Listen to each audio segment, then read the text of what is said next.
You are watching Forbidden Knowledge TV. Tonight on Cosmic Cantina, I managed to get an exclusive interview with Daniel Sheehan, the lawyer for Luis Elizondo. So we explore the ins and outs of what might be coming down the pipeline for the UFO-UAP phenomenon. But could a public announcement of contact with alien races be on the cards, or will the government run with the story of threatening technology from an enemy state? Who knows, but we're going to speculate wildly regardless. I'm your host, Melissa Tittle, and every week I go to my favorite bar, Cosmic Cantina, and kick back with my co-hosts, Josh Golembeski and Matt O'Connor. We talk about aliens, Bigfoot, ghosts, ancient cultures, and anything from the unseen world that needs a little illumination. Welcome to Cosmic Cantina. I'm your host, Melissa Tittle, and tonight I'm drinking STEM cider. Ooh, classic. Uh-huh. It's one of my favorites. Well, tonight I picked up myself this morning, I picked up myself a breakfast wine. And it is called Demon Dance. And it was the artwork alone got me. Not a great wine, but great artwork. It's great for breakfast, wine, you know? Yeah. Yeah. Very cool, Cheers. Connor. Well, cheers to... I'm drinking random red wine in a mason jar again, but cheers to Matt coming back to the States in the next couple weeks. So yes. The next podcast we do will be all U.S. We'll be back. So I guess we should mention that we might break for next week. I will be... Yeah, Melissa and I will be on vacation. We will be on... Yes, we'll both be on vacation in Mexico. Nice. Florida for me. Never mind. Florida for him. All right, so tonight we got a special guest. But before I talk to you about our special guest, I know this podcast is a little late, but I'm sure everyone listening to this has watched the 60 Minutes piece on UFOs, UAPs, what could be in the sky. I mean, that's pretty huge, don't you think, guys? I mean, and in fact, all the articles leading up to that also, where it's like all the news organizations are trying to get a piece in before 60 Minutes got their piece out. We also had Jeremy Corbell releasing the video with the underwater kind of sphere that stopped over the water. It was going at fast speed, stopped over water, and then dropped into the water slowly. If any of you are following any of this, things are really heating up. What do you guys think? Yeah, it's ramping up for sure. I've seen just one thing after the next, particularly with Luis Elizondo, who we're obviously going to mention in a little bit.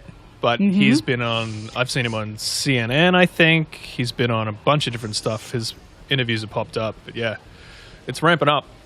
Well, I thought that piece was nothing new for people deep in the space. Correct. But there was a couple moments that were super exciting for me. One was in the middle, the pilot who saw the gimbal footage, or he said that every day for years he encountered these things in the sky. For like that's two, a huge... Yeah, 2 years or something. It just 2 years straight. Yeah. That's more evidence to like my wild theory that it's happening, more than people realize. I thought that was super interesting. This whole thing got all the boomers excited too. 60 Minutes has an older demographic, and I felt like that was really important because they all got shook. It was like, oh my God, the crazy stuff is real. And then at the end of the 60 Minutes, Marco Rubio had intense eyes. He had these big eyes, and he was like, it could be Russian or Chinese, or maybe it's something otherworldly. And he just, like, the way he said it, you were clearly like, obviously option A was not really an option for you. You just had to say that. So I think he's auditioning. I think he's auditioning for Ancient Aliens. That's what's happening. He's like, you know what? That Giorgio guy's got to go. I got to, I'm going to be on Ancient Aliens now. That's exactly what was happening. Yeah, his hair is nowhere near good enough. But our guest tonight's hair is good enough. Best hair in the UFO best world. Hair ever. So tonight, Luis Elizondo, we just mentioned him, but he is all over this space. As you know, he's tied to the Tic Tac videos. He's part of TTSA. He's part of a lot of controversy. In 2020, we covered this a lot in our podcast where we talked about and articles talked about the fact that, was Luis really credible? Did he actually work for the military? They were trying to discredit him. Well, now he has a lawyer, Daniel Sheehan, which I have an interview with Daniel coming up here. And he had some really interesting things to say, why he's representing him. what's happening in the government with the releasing of all this material, why Luis is kind of stuck in the middle of it, and maybe some things to come. For the people who don't know who Daniel Sheehan is, he's been involved in the UFO phenomenon for 30 years. He was actually associated with Greer for a long time. And the interesting thing going on right now, and I think it's interesting for the context of this interview, is that he was with Greer, and Greer has been calling Luis Elizondo a disinformation agent. But now Daniel Sheehan is representing Luis Elizondo, and that is highly compelling. And hopefully this interview sheds some light on it. Right. And Daniel Sheehan is a very respected lawyer. He's a constitutional lawyer. He talks about that in this interview, about some of the people that he's covered before. So I think you're going to find this really fascinating. I know that Daniel Sheehan has done some other interviews, but this is a little bit different. So check it out. Daniel Sheehan, thanks for joining us. Terrific. Thank you, Melissa. All right, so let's get into it. What was your decision-making process to represent Luis Elizondo? Well, I, like everyone else, saw the initial December 16th online New York Times article by Leslie and Ralph. And I was up at the time, I was up at Standing Rock, up in North Dakota, working on the Dakota Access Pipeline and defending Chase Iron Eyes up there. So I saw it, and I knew about the To the Stars Academy people that were involved in getting that released, and I knew all of the parties. I mean, I knew Leslie, and I knew Ralph, and I knew the other guys. And so I was so busy at that time up there at Standing Rock that I hadn't, weighed in on it. And then what happened is the certain people inside the Defense Department, as you probably recall, started issuing public statements asserting that, well, there's no such thing. There's no such program. Luis Elizondo had no relationship with any such program, and it was kind of bizarre. So there was this whole back and forth with representations being made by certain people inside the Defense Department, indicating that somehow Luis Elizondo was not telling the truth about the videos. They didn't even acknowledge that the videos were genuine. So there was this whole period of confusion that went on in there.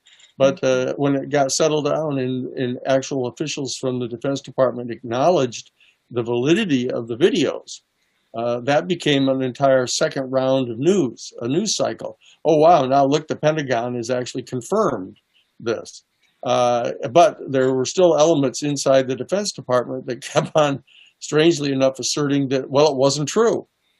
And then they started taking the position that Luis Elizondo was misrepresenting the mission of the Advanced Aerospace Threat Identification Project. He was misrepresenting his relationship to it. He was misrepresenting his past military record. I mean, those are things that cause military people to be very sensitive about misrepresentations about their service to the country.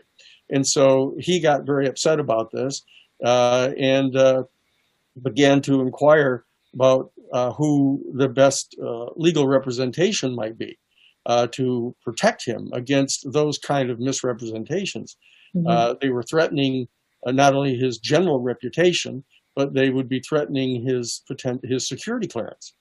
And in fact, those elements inside the Defense Department did in fact succeed in reinitiating a review of his security clearance, which he'd already had just very recently re-upped and affirmed. So he was distressed about this. So he called me, and we began to have a number of conversations about what the best process was to follow, because he was most interested in just getting it stopped, getting him to stop doing that. He wasn't intending to have any kind of confrontation with them or anything. And it was fairly similar to my previous representation of Dr. John Mack, who was the head of the chairman of the Department of Clinical Psychiatry at Harvard Medical School, when people started accusing him of certain types of misstatements or misconduct a number of years ago. And I was retained by Dr. Mack at that time to cure that problem. And so back That's to how it happened. back to Louise. If why do you think the back and forth though? Because I did read that New York Times article where they were trying to discredit him and maybe he was crazy and maybe he never actually served in the military. I remember reading that article. Yeah. And then all of a sudden now he's on 60 Minutes. So why the back and forth? I mean, it actually doesn't look very good on the military to kind of pawn this guy around. So I just wanted to know, I mean, what do you think is the purpose of all this? Well, the back and forth has been a consistent pattern with regard to this issue of the UFOs, which they now call the UAPs, the unidentified aerial phenomenon, in the Defense Department. Now that they have actually gotten willing to say something about it, other than we don't know what you're talking about, none of these things are true, all the people that are doing it are crazy, all that stuff. So there was very clearly a change, a sea change inside the Defense Department and the national security state about what they're willing to say about this. But it did seem to be triggered by the public release of these 3 videos. And it was clear that Lou Elizondo and Chris Mellon and a number of other people played a role in getting those films made available to the public. And also, Lou had been instrumental in getting a ruling from the Defense Department that none of those 3 videos were classified, and that they were allowed to be released for public dissemination. So there were some people, obviously, inside the Defense Department that didn't get the memo that these were specifically, officially, legally authorized to be revealed to the public. Very strange. So they turned around and went after Lou, implying that he had illegally somehow released these videos. Now, it was a difficult task for them because they didn't want to admit that the videos were real, that they were actually secret information, allegedly, in the hands of the Defense Department. And so that you had this peculiar dynamic going on where there were elements inside the Defense Department asserting that he had somehow violated his security oath by releasing these, at the same time not acknowledging that they were subject to any kind of classification, and also suggesting that he wasn't even employed by the Defense Department.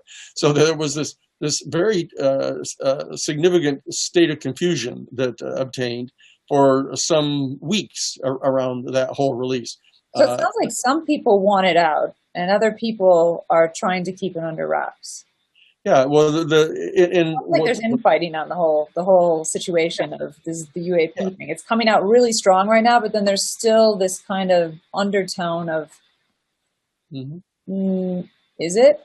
Well, it's interesting. It's one of the things that Lou is trying to clarify right now is what is the degree of consensus inside the higher authorities in the Defense Department pertaining to this subject, because it's clear that there are elements inside the Defense Department that have still got they're way behind the power curve on this thing, and they basically are not briefed in on whatever the policy is on the part of the Defense Department anymore. And one can appreciate the fact that they're confused because there have been different points in time over the years when Defense Department personnel took different positions about this.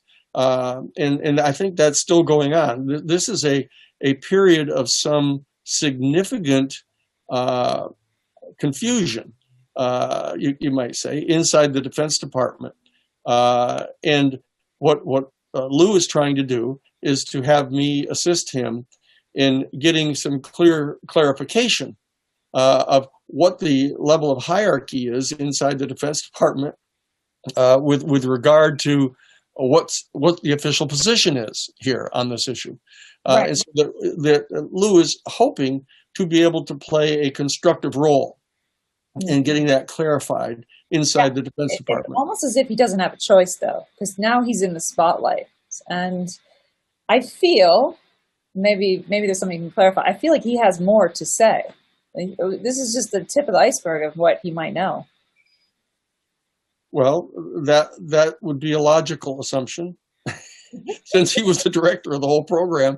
But for example, given the complexity of this, it's not perfectly clear yet whether or not he had been briefed in on all the levels of security pertaining to this particular subject.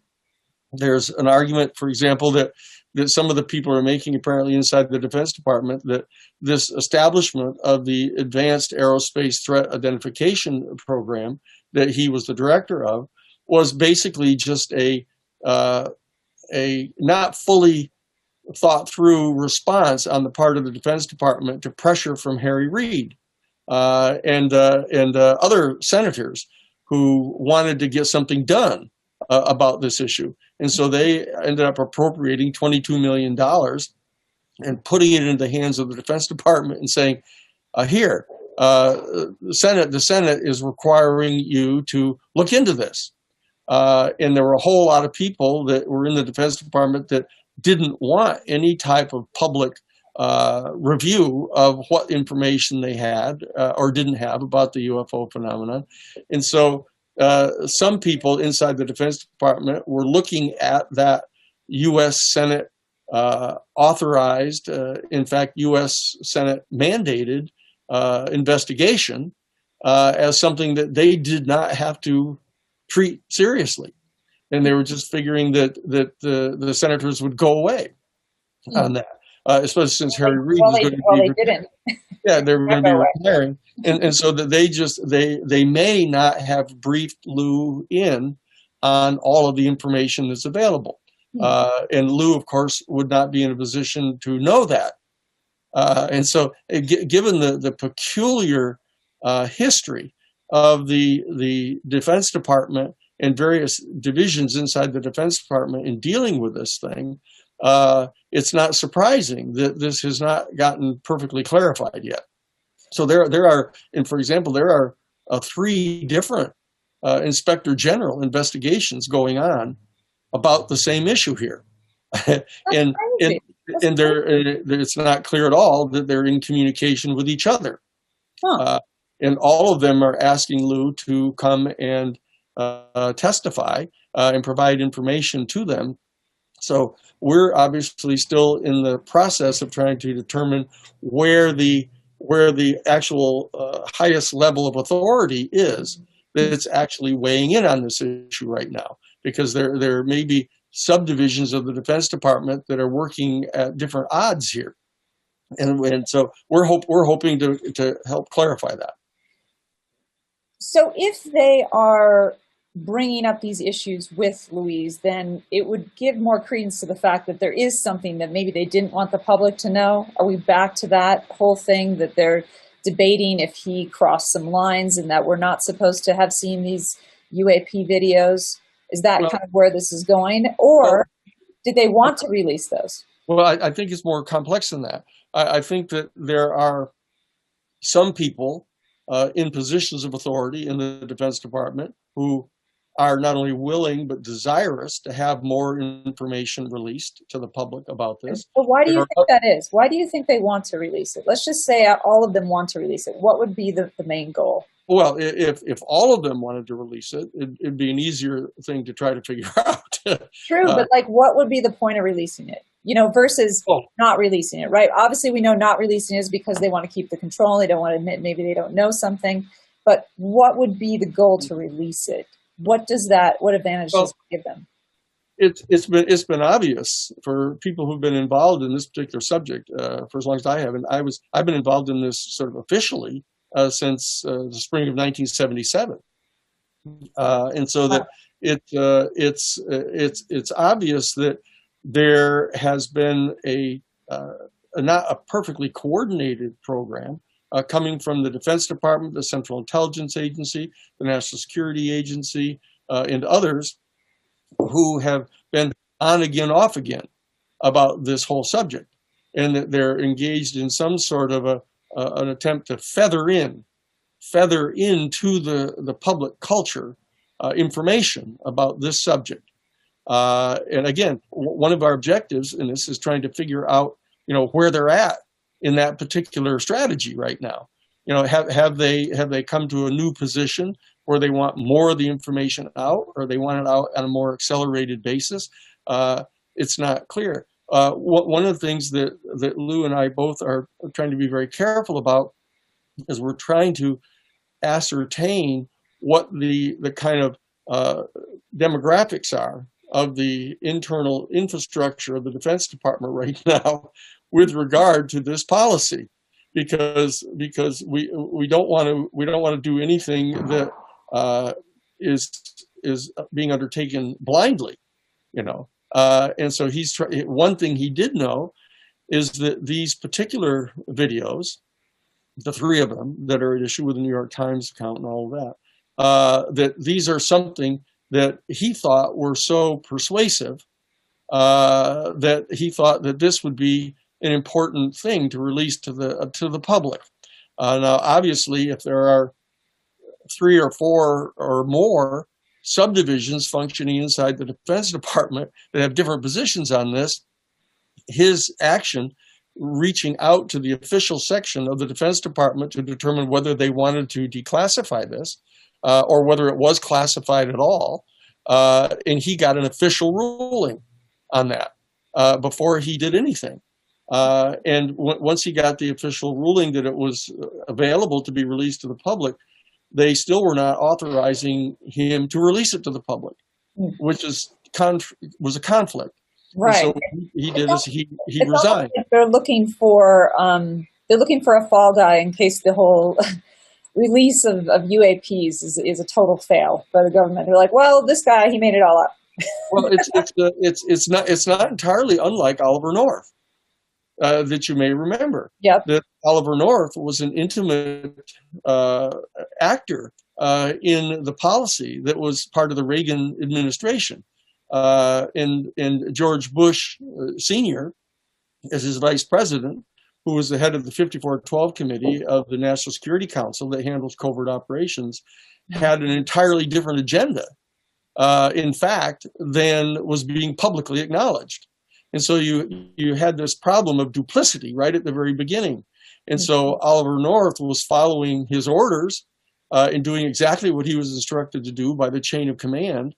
And yet, all of a sudden, the Attorney General of the United States, came forward and had a big major press conference, throwing him under the bus and saying, right.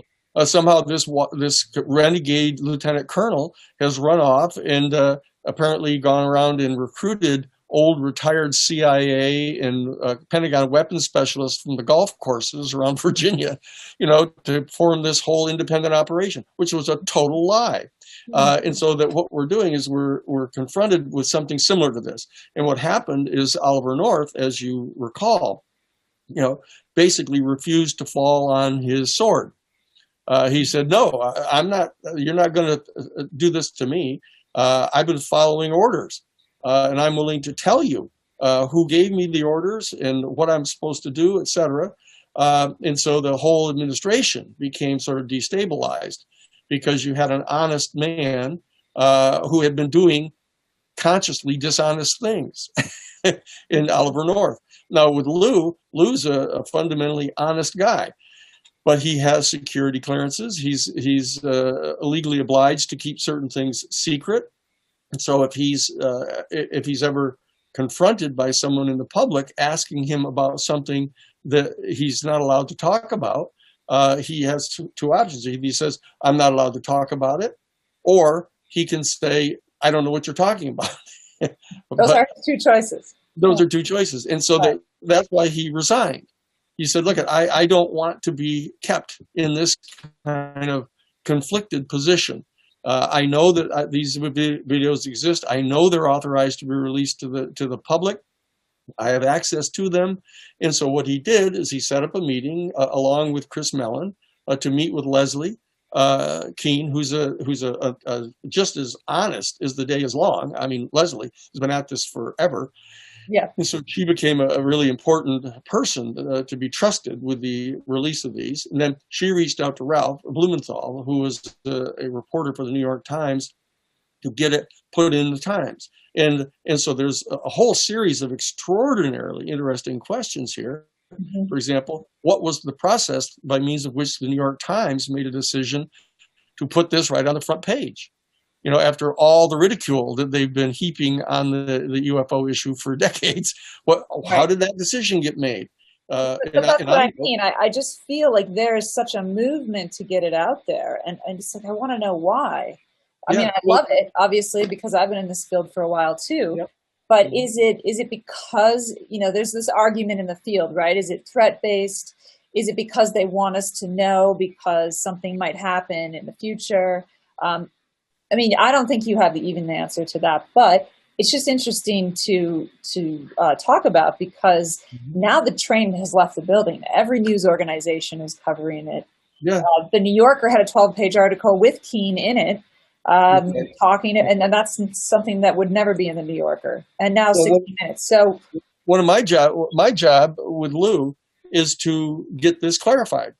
You know, that's what in filing the major federal lawsuit that I filed, my office filed with regard to Oliver North and the Iran-Contra thing was to get that clarified. What's going on here? Is the Reagan administration officially delivering weapons to the Contras in complete violation of a congressional law? If so, is that an impeachable offense? You know, what's going on here? And so our objective is to clarify this, and that's Lou's objective. Lou wants to do only the things that he's legally authorized to do, but he wants to do everything that he is legally authorized to do to help get information out about this, because he views this as an extraordinarily important issue, and he views it as an important issue for a number of different reasons.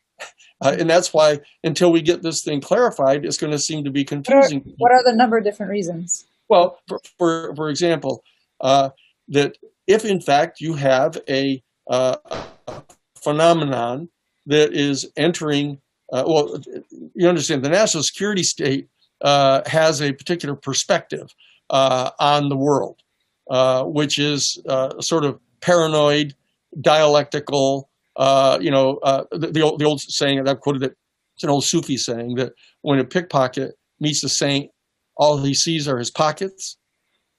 And that people that are inside the defense establishment and the national security state are trained and tasked to view the entire world as a threat. And it's their job to protect the nation state, or at least elements within the nation state, from these types of threats. It's a very different consciousness than regular people have, right? And so when you enter into that national security state infrastructure, you start to adopt that particular attitude. So all you have, for example, all you have to do is have a vehicle flying, say, way out over the middle of the Atlantic Ocean. And the national security state says, wait a second, we haven't authorized that. And you say to yourself, well, who are they to have to authorize that or not? You know, it's not even inside their airspace. You know, and they say, well, no, we've designated that as a protected zone unilaterally. And any vehicle that flies into that or comes in as a ship on the water or under the water has to be authorized by us. So that's a very narrow point of view. Yeah, seen as a threat. Yeah, so anything that comes into that space without their authorization or their prior knowledge, they start treating as a threat from a bureaucratic point of view. And so that's their job. So that makes sense. That gets out there like that, but that doesn't necessarily mean that they are a threat. It's just that's their job. And these are the people that are reporting it. So that would make sense. 100% makes sense. Elements inside the Congress, for example, which, after all, is the government of the United States. The executive branch is not the government of the United States, no matter what Richard Nixon might have thought or Richard Cheney might have thought. You know, there's a case on this, Youngstown's Sheet and Tube versus Sawyer is an old case that was decided by the United States Supreme Court saying, let's get clear here that the government of the United States is the Congress. The executive branch is there to carry out the law and the orders of the Congress. What does Congress want? Do they want you but it is true, and it is true that inside the Constitution itself, there are certain prerogatives that have been designated for the president, one of which is dealing with international relations and foreign policy of some initiatives. And so the question is, does the executive branch view this as falling under their aegis of foreign relations with some other civilization? Well, they aren't going to acknowledge that. I never thought of it that way. Yeah, they aren't going to acknowledge that, but the president can assert that. And they also say, well, they have the responsibility for protecting the security of the country against foreign adversaries. Mm-hmm. And so do they view the UFO phenomenon as a function of some potential adversaries? And of course, the answer is yes, because that's how they perceive everything. but it doesn't make them a threat. And there's a lot of confusion inside the national security infrastructure right now, because obviously this phenomenon, 99% of the time, is acting in a way that doesn't pose any threat at all. In fact, they're acting in a way that's completely contrary to being any threat. They follow around airplanes. They get out of the way of airplanes. They don't crash into airplanes. They don't go landing on the White House lawn. They don't. But on the other hand, they do certain things. And for example, that they have demonstrated, and this is absolutely true, and it's not revealing anything that Lou would think is a violation of his security clearance. Mm-hmm. He knows from conducting his own investigations that UFOs, actually absolutely legitimate UFOs or UAPs, have flown over the top of our nuclear weapons sites, Minuteman sites, and have demonstrated that they can and will shut off all of our missiles. They have shut off all 24 missiles in a given Minuteman cycle, which are all independently wired. Independently. And so they've shown they can do that. Now that, from the point of view of the national security state, freaks them out, because that is viewed as a hostile threat. Now, which sounds a little peculiar, because to turn off weapons that are a mortal sin to even possess, according to the U.S. Catholic Conference of Bishops and the National Board of Homeland Ministry, the Methodist Church, the mere possession of nuclear weapons is sinful, because they're inherently designed to kill civilian populations. And it's a complete violation of the rules of warfare. And yet the United States has them, and they're poised, and they're targeted on civilian populations. And so if someone were to come and shut those off, who's the violator here? Who is the hostile actor here? And so that this is something, as a constitutional lawyer, that I am able to provide some counsel on. And I've been legal counsel for the Jesuit order and the Catholic Church. I've had conversations with fairly high-level people in the Vatican about these kind of issues. And so that these are the kinds of important conversations that need to be undertaken by our citizenry in a democracy. And the problem is that the national security state won't allow any of this information to be released. Their instinct is to shut it off all. You just touched on a really interesting topic in this conversation, which I did not think I was going to go into. But do you think, this is total speculation, right? So the UFOs, UAPs show up and they shut down missile silos. Yep. Are they doing it to show us that we need to come up with a different plan of action? I mean, there doesn't seem to be any UFOs that have fired on anybody or hurt anybody, right? It's just they're showing their power. Is that to make us reevaluate? I mean, that's a really big question, but you just really touched on that in this moment. It's a big question. There's a joke I would say is, I don't get paid to guess. what I get retained to find out. I do, so I can guess. No, you do. And so is that my job is to find out the answer to that. Is to figure out what it is that caused that. What were they up to? Who are they? Obviously the they is completely important here. If this is Russia, coming in with some super high tech to shut off all of our missiles, or China, or India, or Afghanistan, or whoever our latest national security state declared enemies or adversaries are. But if it's not, and it is they.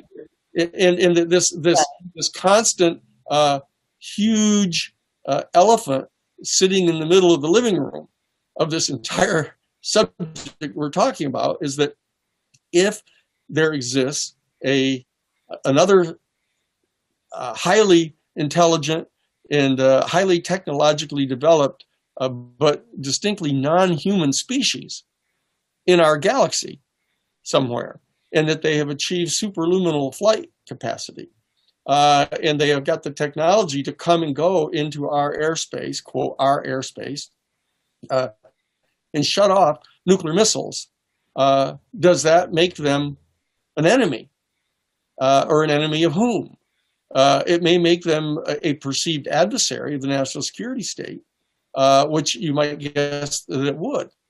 But on the other hand, if they come and go all around the oceans where we don't have any official jurisdiction, what business is it of the national security state to be telling them that they can't do that, or that it makes them an enemy if they come and go, say, out of the middle of the Atlantic Ocean, you know? But on the other hand, if they're observing this off the shore of San Diego, 100 miles southwest of San Diego in the Pacific Ocean, and they see a vehicle come in from outer space, and they pick it up on the radar at 80,000 feet, and it comes down to within 50 feet of the surface of the ocean within less than 1 second, and stops, and then slowly submerges and goes 100 knots under the water. This freaks out the national security state, because they're saying, wait a second, there's some sort of technology here that's functioning that is so vastly beyond anything that we have ever seen. But, there's talks about the fact that the government already knew that, whatever you believe in, right? Roswell, you name it. There's all these sorts of instances where the government has seized some kind of possibly crashed UFO, UAP. Well, see, the problem is that there's a conceivable thing, and it's possible they did this. You can't conduct an investigation like that. That you have to get answers to those things, because the what flows from the different answers are completely different. And so that my job as a not only a constitutional lawyer that has to be cognizant of the respective areas of proper jurisdiction for the national security state, the executive branch, and Congress, and the people, ourselves, as a constitutional lawyer, but as a professional investigator who has conducted major investigations over the past 50 years. Only the facts. That you need to go look at the facts, and we need to figure out which of these options seem to be operative, and figure out what the alternatives are to what the alternative answers are to a particular question. You have to figure out what the questions are. You have to get all the questions laid out in front of you and figure out what the logical alternative answers are to that, and then probe them to find out which one has the highest levels of probability. And I happen to have been trained at that with Lawrence Tribe, who is the preeminent American constitutional authority in the country right now. I studied evidence under him, and he applies different mathematical formulas and trained all of us to do this as to how you conduct investigations. And so what I'm engaged in with Lou right now is an investigation, a continued investigation that he was engaged in. What is the origin of these particular phenomena? What are their capacities? What does the Defense Department know about it? How much of it does the public know? What type of misrepresentations have been made by people in the Defense Department in the past? What is their policy now? What is their policy now? Is there a collective policy inside the Defense Department? And if so, what is it? Because Lou needs to know this in order to determine whether he's acting in a way that's consistent with the official policy, or it isn't. And so we're at a preliminary. Maybe they haven't decided yet. Maybe this is the infighting we don't know about, and that you're trying to get to the bottom of. Yeah, that's right. That's exactly right. And Lou is amazing. Wants to know that. And so that So as you probably know, there are at least 3 major full-scale investigations going on right now inside the Defense Department's Inspector General's office to answer some of these questions. And Lou happens to be central to all of them. and I represent him in that. So we're attempting to be constructive. We want to assist in clarifying all of these things. This is such an extraordinarily important issue for our human family. We're talking about the next 5,000 years of human history here, and what our relationship may be with an extraterrestrial civilization in species. But it also defines what it means to be human. And as a constitutional lawyer, that is your job.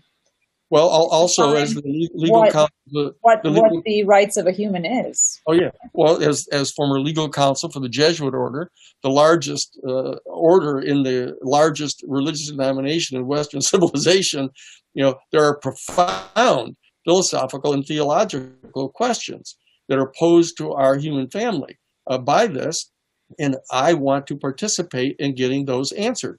Or more importantly, I want to participate in stimulating that conversation like we're having right now. This is not a conversation that we could have had prior to the release by the New York Times of these videos, and more is coming out. So this very thing that we're doing right now is exactly what Lou wants to do, and he wanted me to assist him in doing this because I've done this regarding other major issues.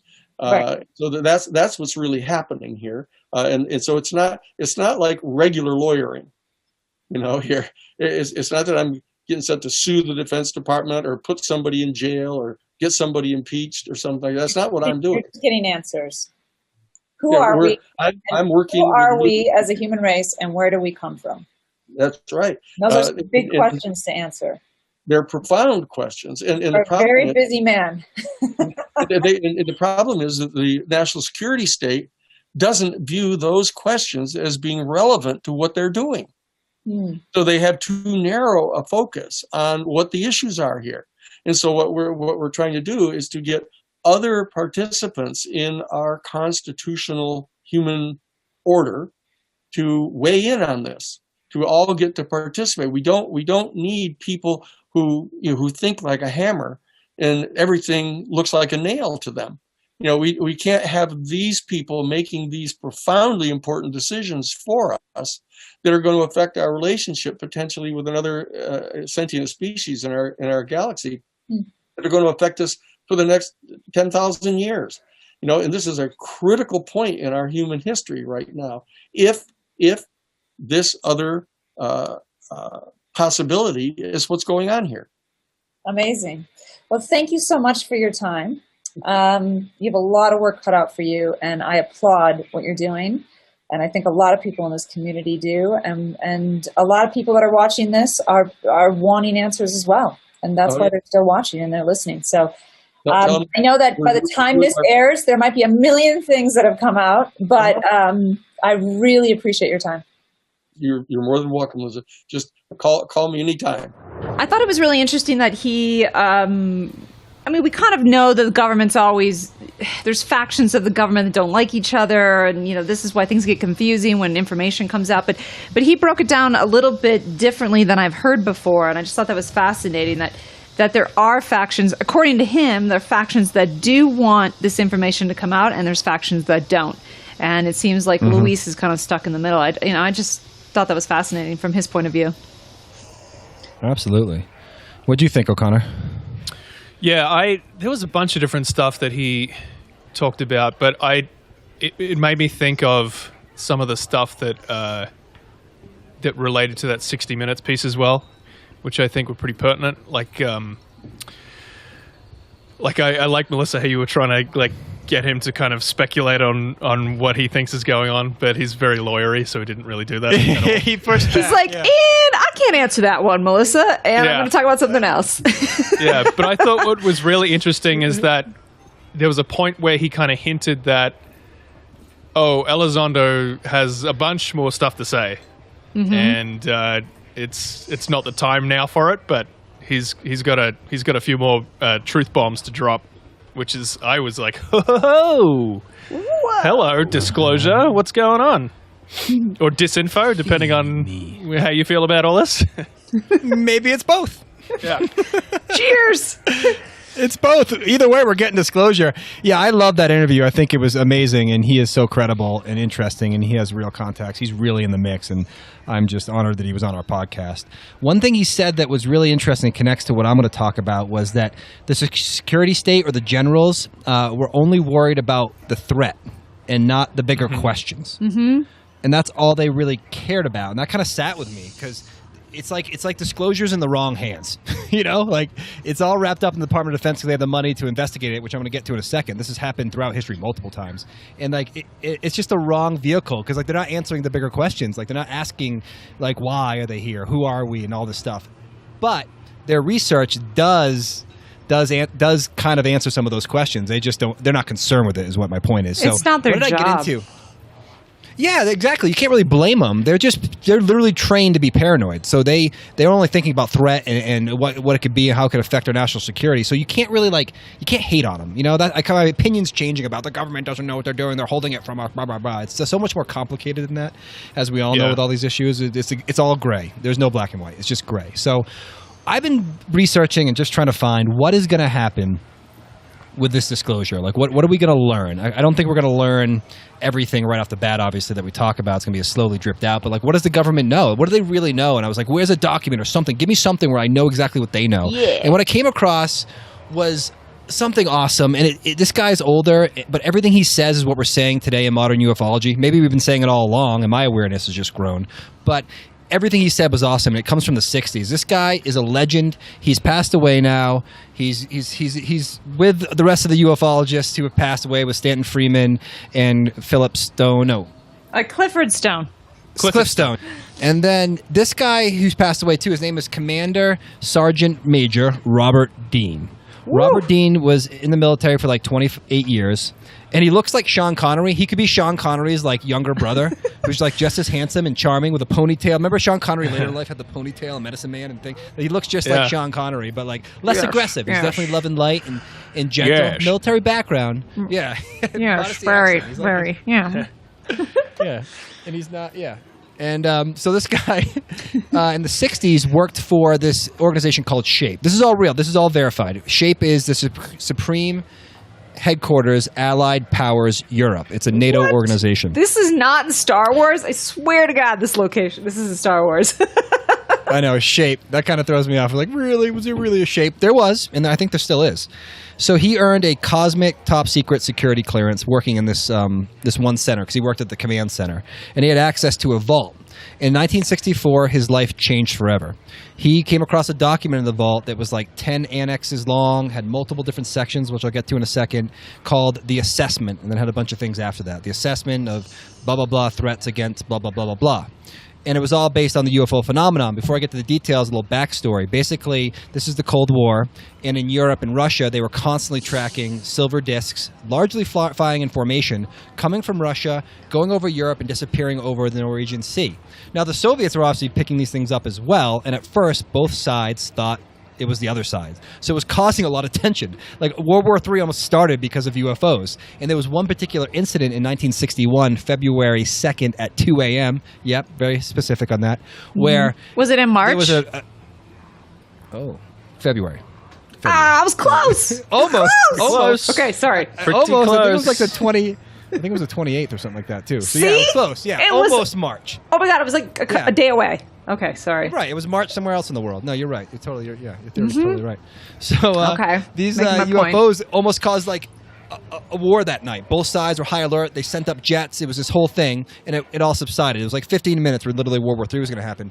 Long story short, the commander at the time, the head of NATO, the Secretary General of NATO, was like, this has got to end. These are obviously not Russian or ours. We got to figure out what these are. I want to study. So he funded a study that took place over 4 years. It's from 61 to 63 or 4, and that's when Major Dean read it. Now, before I get into the study, what's really fascinating based off this guy's research after the fact is like the government already knew this. So what they studied was one branch of the military. So you have to ask yourself, how many different branches did their own thing? Are they all sharing? Is there different special access programs that don't even talk to each other? How much is going on? It's so varied. So multiple organizations could have all come to the same conclusion and never talked to each other. That's why I'm fascinated what's going to happen next month. What did we learn from this? It's almost everything we talk about today verified in the past. And I've never seen anything all in one document like this before, but this is basically what he learned in this 10NX thing. It was broken down to, like, here are all the events that have happened. Here's all the research. Who they are. Why they're here. What will happen if we disclose this to the public? And there was other sections after sections. And So he goes wait, on and on about it. who do they think they are? Well, at the time, they identified 4 different species interacting with us. 4. By the time he got out in 76, they knew of 12. Today, they're saying it's over 100.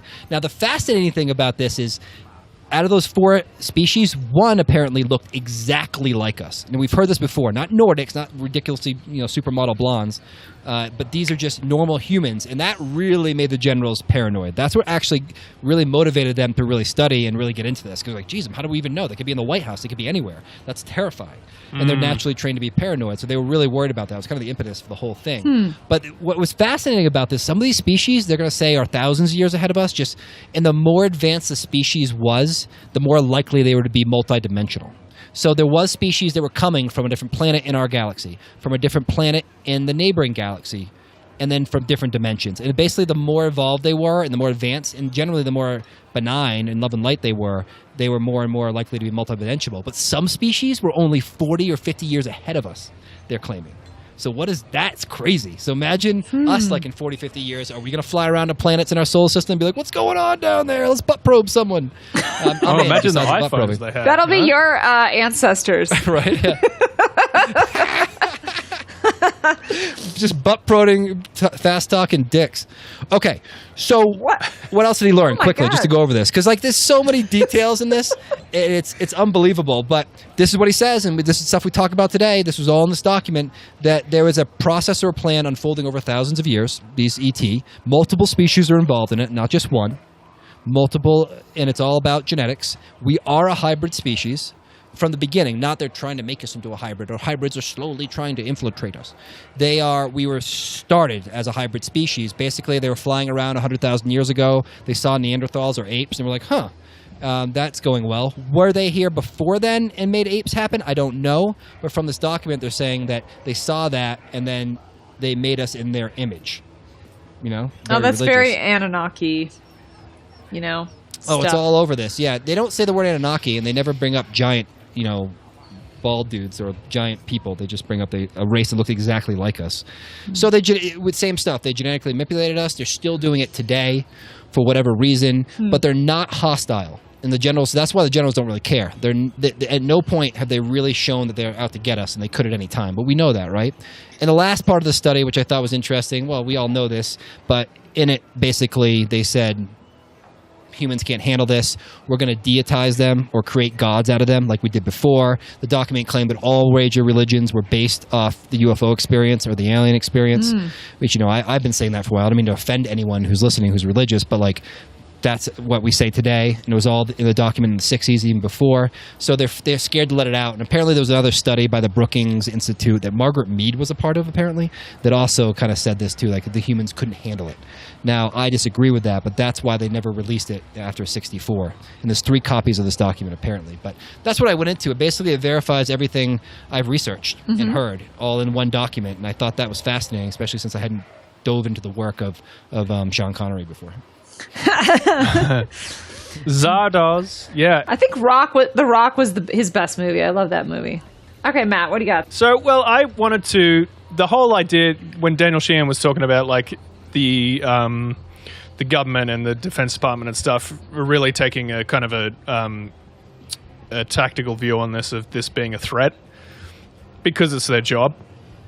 I was trying to think, are we sure if it's not aliens? It would be pretty amazing if another nation state somewhere in the world had this technology too. That would be a fucking huge deal.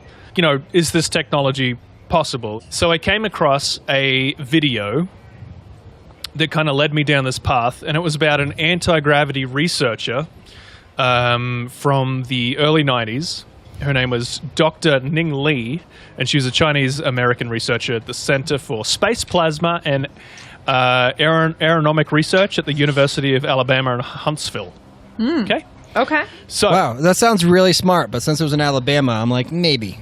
No, that's a there's a huge base down there for a lot of this stuff. it's a big, okay. yeah. Mm-hmm. Yeah. Yep. Yeah, Okay. Josh. So, she produced, back in the early 90s and all through the 90s, she produced a series of these peer-reviewed papers that apparently theorized a practical way of creating anti-gravity technology. And I kind of stumbled upon this, and I want to give a shout-out to a YouTube channel called Barely Sociable. He sort of put together this really awesomely produced little piece, and he does a bunch of these videos. But he researches it, and it was really nice little produced 20 minutes. I recommend you check it out. It's pretty interesting stuff. But he sort of put together this video, and it kind of got me started down the rabbit hole. So Ning Li. So the research she was into wasn't necessarily anti-gravity. It was more described as gravity manipulation. But having looked into what this could do and the potential for it, it's pretty safe to say that it could lead to anti-gravity technology for sure. So the basic theory is, and I do have to add this caveat, that I am no way a quantum physicist, a scientist. Oh, I'm surprised. I thought you were. Yeah. I'm not a gynecologist. But What? here's my basic understanding of how this works. Okay, so here goes. The theory is... Can I just say something? Wait, hold on a second. Sure. Why Jump on are men gynecologists? I mean, that's the last thing any woman wants to go see is some guy who says they know more about her vagina than she does. Okay, I just have to say. It's just odd. Well, we have a lot of interest in that area. I'll say that. It's just, Yeah. Okay, continue. Fascination. Since that is your It's study. a fascinating thing. Not a quantum physicist. Right. Okay, go on. I'm not a scientist. Okay. So the theory is based on the idea of superconductors, and it's basically a substance that can conduct electricity with zero resistance, so that energy goes into this thing and it's not lost at the end of the process. So from beginning to end, there's there's zero loss in energy, which is fucking amazing. Usually this works by supercooling a specific substance, which causes an expulsion of this substance's gravitational field. And it's similar to magnetism, I guess, if you ever see this. There's a bunch of experiments online where they do this. It's like a liquid nitrogen surrounded object, and they sort of balance a piece of metal on top and other stuff, and it just kind of floats there. It's pretty cool. Anyway.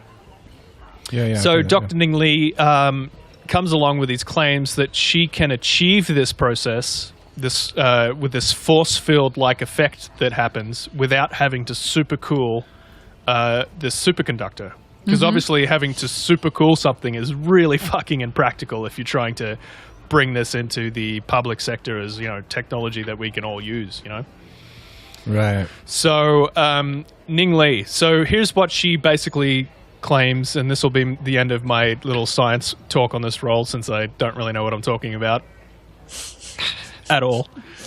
So here's what she says is basically happening.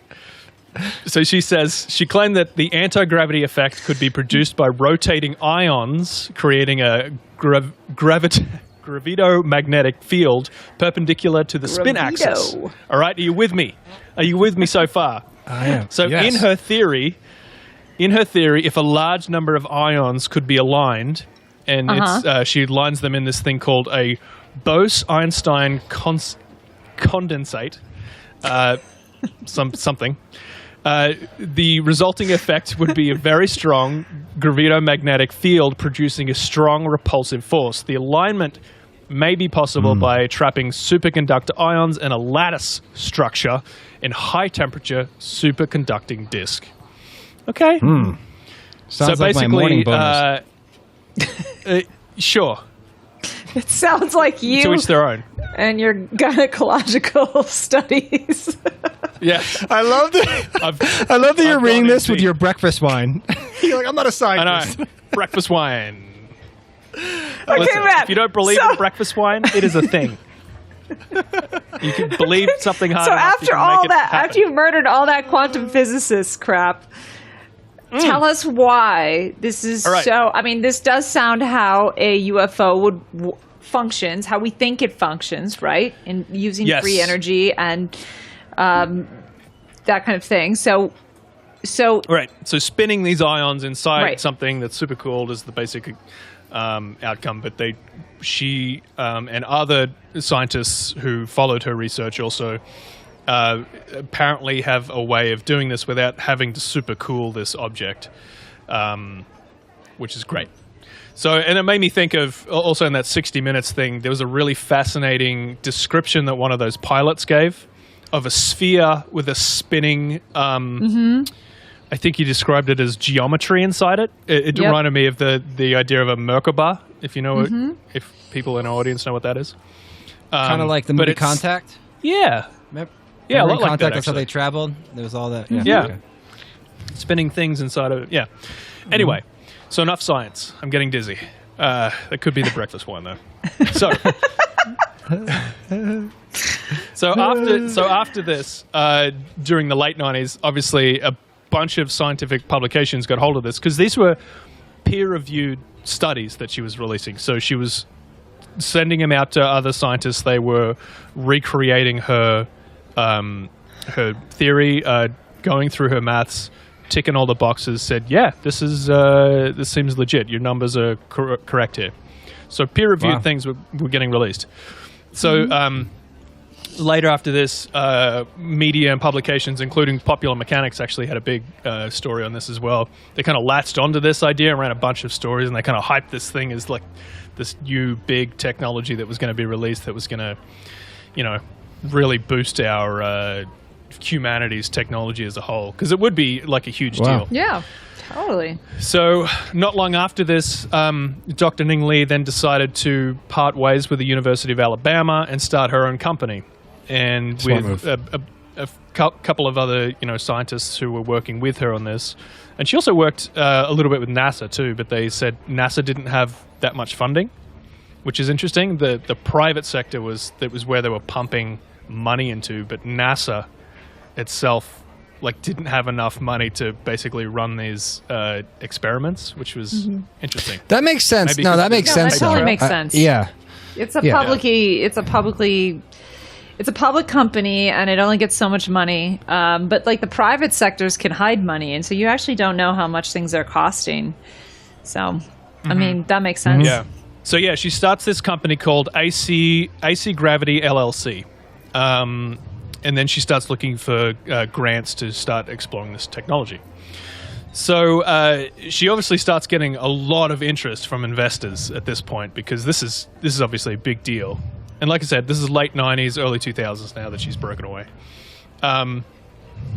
But she does experience some initial problems with getting these grants from investors. And she makes this statement which kind of explains exactly what her problems were. So she says, investors want control over this technology if they buy into it. And she says this is too important. It should belong to all the American people. So she is one of these people who recognizes Love the it. potential Yeah. of this technology and doesn't want one company to have a monopoly over it, and Right. wants to release it for everyone.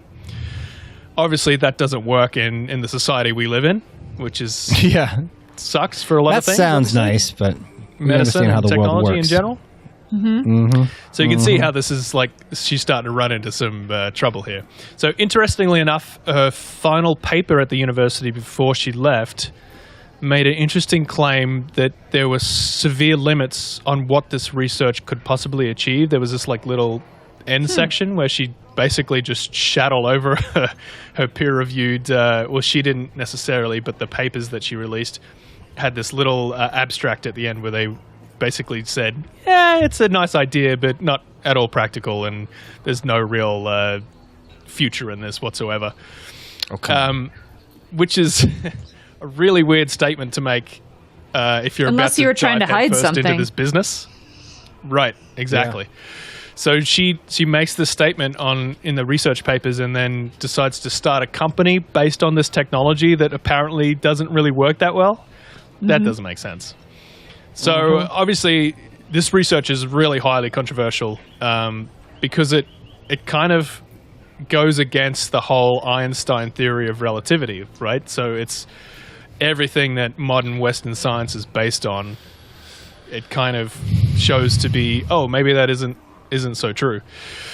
So a lot of people who were studying this were pretty tight-lipped about it, just for, didn't want to be ridiculed and like blacklisted in the scientific community. But Lee was one of the exceptions where she was like all about this. She was jumping in front of cameras and talking about it. She did talks to other universities about it. And she wasn't so tight-lipped at all. Other research into anti-gravity tech was sometimes leaked into the press, and this is the only way that the stuff was getting out. These papers were getting leaked to the press, and they were like, "Holy shit! Look at this! Look what's being done behind the scenes here."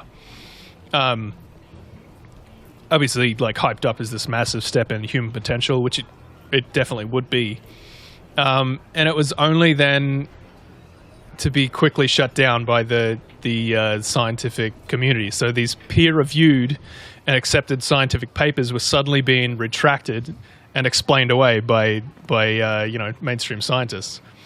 So So again, I said, but I feel like because if people wanted to fund it and she wasn't giving it to them, then they have to find a way to take it without making it public, right? Yep. So that's kind of what it sounds to me. And then they just make people say that it's fake, and then that we don't have this potential, and then someone just takes it and does what they want with it.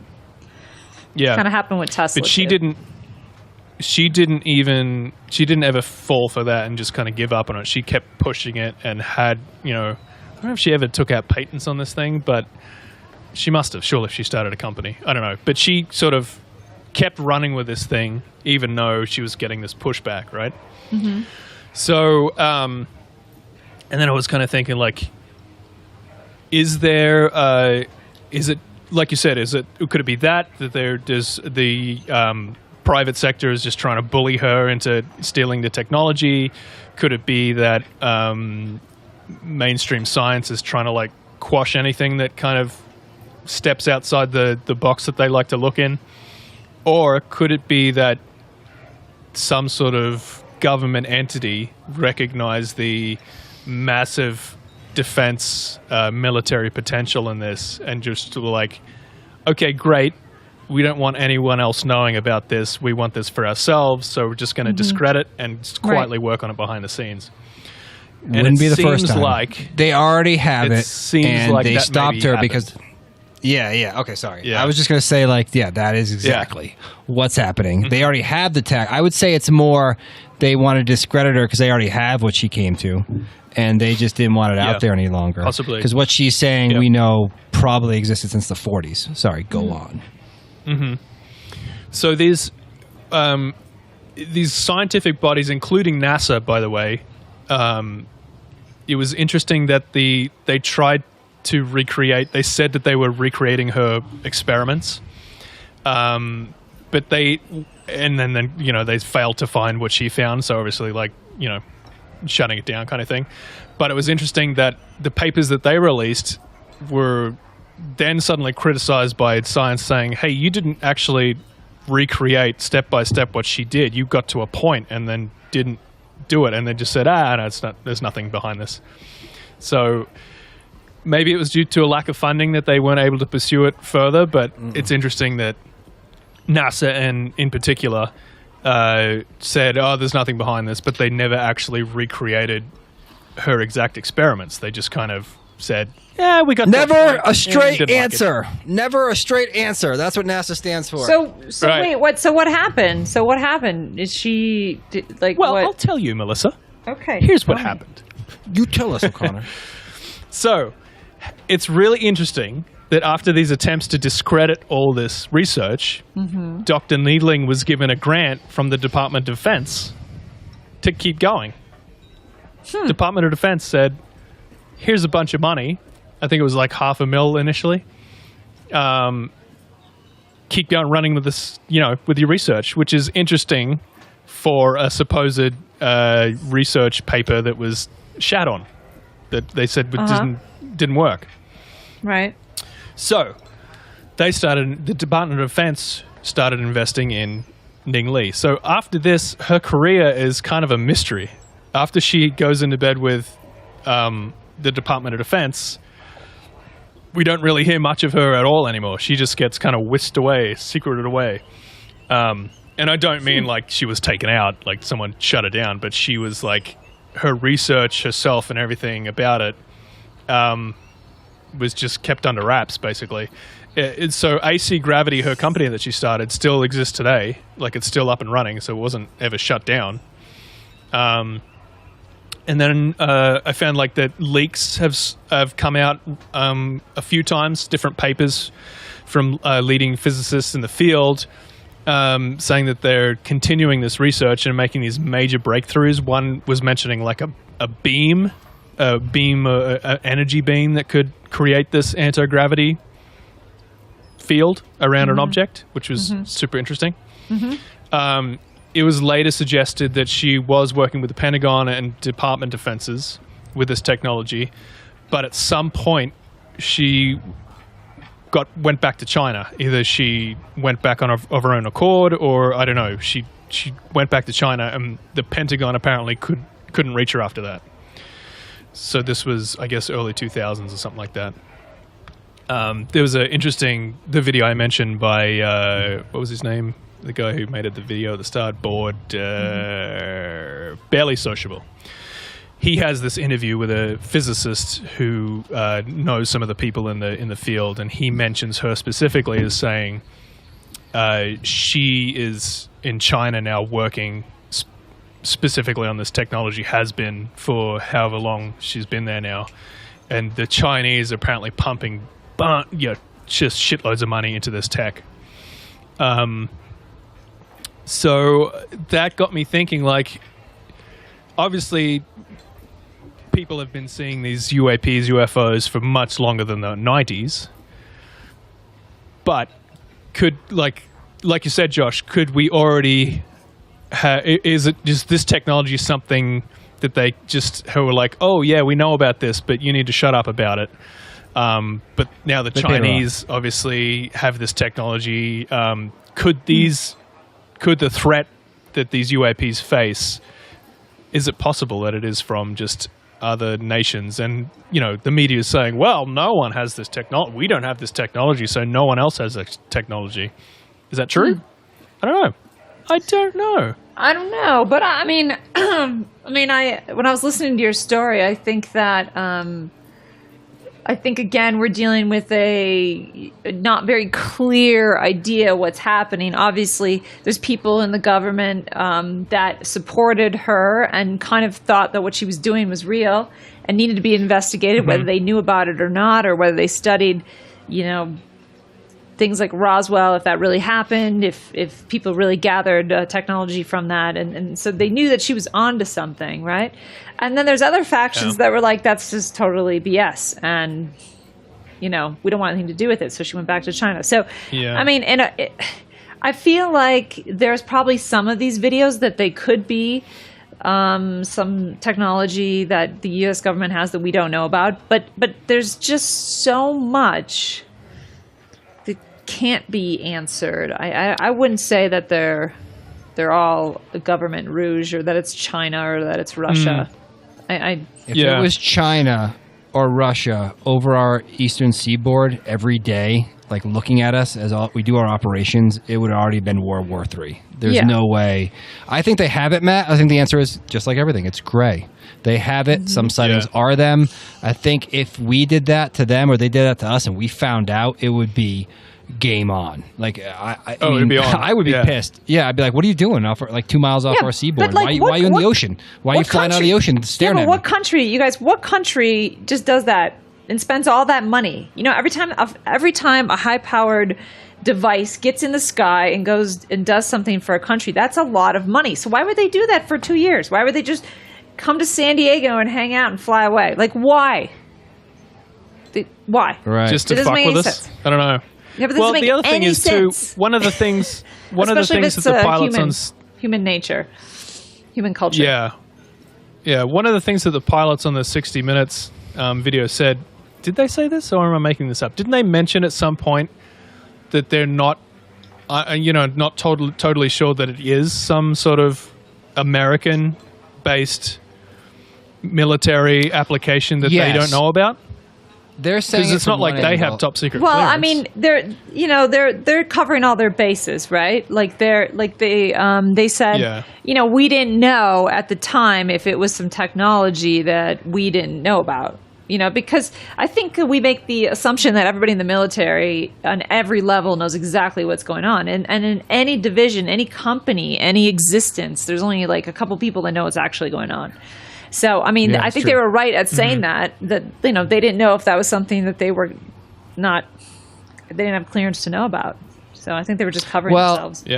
Yeah, I think they were covering themselves, but I actually think the answer is actually yes. Based off the research I've seen coming from Greer and some of the other insiders, they're saying that all the videos we're seeing are our stuff, purposely filmed to make it seem like they're over our aircraft carriers, to make it seem like they're tracking us as a threat-based disclosure. And all that technology is out of Palmdale or one of the other big bases. So the stuff we're actually seeing right now, the Corbell videos, all that is ours. So the answer could be yes or no. The stuff off the Eastern Seaboard? It'd probably be the best way to test a technology, and I'm specifically talking about flying an object around, nuclear missiles and deactivating them. It'd be easier to test that on our own soil than it would be to fly to another country and try and do that and, potentially be shot down or something like that, Sure, I think that's two different things, though. I think the shutting down of the nuclear is ET. I think some of the videos we're seeing over our aircraft carrier fleets is our stuff purposely done for disclosure. I don't know that. I'm just saying that's what people are saying out there in the space. Yeah. But I don't. It's a gray area, mate. I hear what you're saying. It's a gray area. Exactly. My point was it's a gray area. Yeah. But look, this is all a gray area, even within the faction of we have information, do we release it or not, right? We just talked about that with Daniel Sheehan. I mean, the reason why no one is ever getting a clear answer is because the answer isn't clear. That doesn't mean it's not real. There's a difference. There's a difference in that answer. That doesn't mean that they're not real. It's just it's not clear how the information is supposed to come out. So, I think that governments of the world do have this technology that this woman was working on. I think that that's been in our wheelhouse for some time. But I do believe we're dealing with something otherworldly at the same time. And so this is kind of a clash of worlds. And I think the governments are kind of scrambling to figure out how they're going to deal with it. So it'll be kind of interesting to see how it plays out. I don't know. We'll see who we get next. All right. So have a good night. Make sure you take lots of pictures in the sky of whatever you might be seeing, and make sure you send it to us or a news source so that we can keep documenting what's happening in the skies. Have a good night. Goodbye.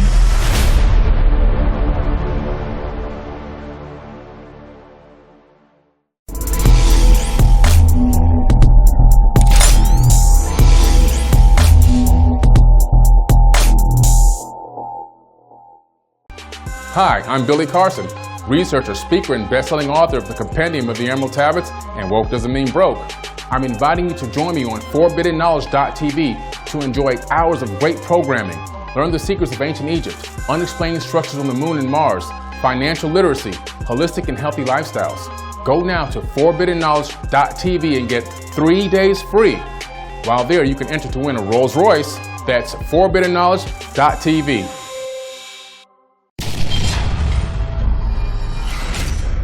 You are watching Forbidden Knowledge TV. Hi, my name is Billy Carson, and I'm the president of Forbidden Knowledge.